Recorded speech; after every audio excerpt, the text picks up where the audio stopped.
So I find it really funny when people are comparing two series, and I don't feel like there's one as big as the one I'm going to talk about right now, but I do find it funny because the things that people really like to latch onto are so weirdly basic, but at the same time are really fun to talk about.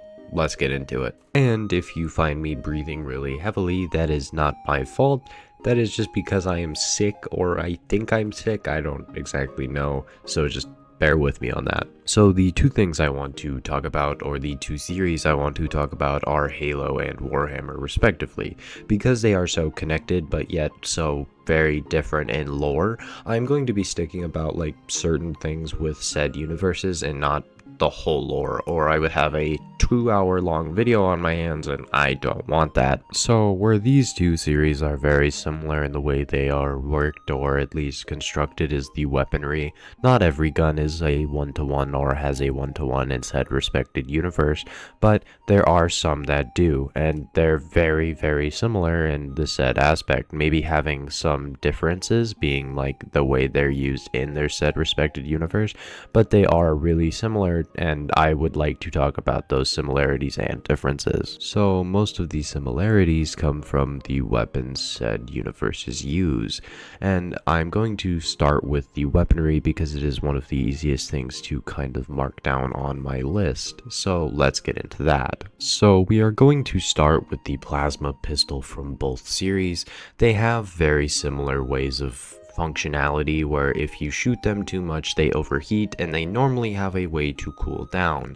One for Halo, it's not really explained, or it's not really explained in the games very well, but in the Warhammer universe this is explained very well, being that the front of the gun literally has air vents to say, hey, cool the fuck down. We need you to cool down. Thank you, gun. You're cool now. It's literally used for that purpose, and yeah, no, it's literally self-explanatory within universe. And I feel like the plasma pistol from Space Marines 2 takes a lot of inspiration from the plasma pistol in Halo. Halo in general, because it hasn't really changed that much with their weaponry, but it is very precise in its shots, and when you charge it up it does a lot of damage, but when you don't, it's like you're hitting them with pebbles. And I know other games have done this and have done them very well. Like you could say that this is like the BFG from Doom or something like that, but I feel like these two are very similar in ways outside of just being a charged weapon or a charged energy weapon, because if I wanted to make that little connection, then I could literally just point out a Fallout weapon. But the names with their function, with the way they use to cool down, are all weird connections in my brain that just they're so similar. And I know other games have plasma weapons, but they're not really like this, or at least this connected in my brain. And with these two, they are very iconic in their own right. So that ends my whole rant for this one weapon. Let's get on to the next one.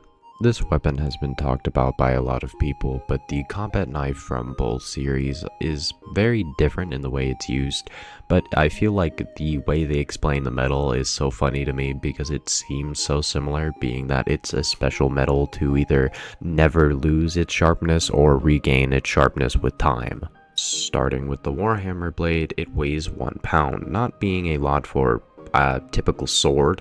This is a knife we're talking about, and they run these things through monsters with no problem, and that's kind of impressive. But the downsides to this knife is it's not really that sneaky or practical with normal people using them.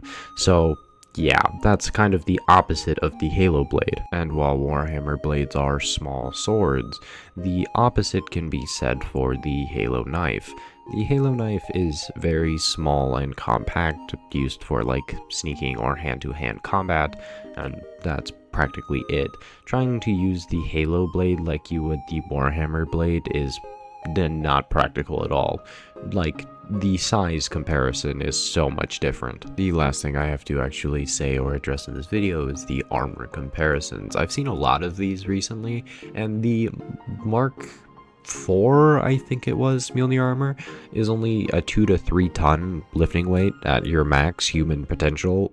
and it boosts you a little bit, but that is so much different from the Space Marines. Space Marines, if I remember correctly, can lift up to 11 tons, if I remember, somewhere around there. I think it's like 11, 10, I'm somewhere around in that ballpark, but it is a massive step up from what the Mjolnir armor can do. And this will be the end of the video. Let me know if you would like a part 2 comparing other series with Warhammer, because I've seen a lot of comparisons lately to Warhammer and its universe. So yeah, that's all I have to say. And like, subscribe, do what you need, and I will see you in the next video.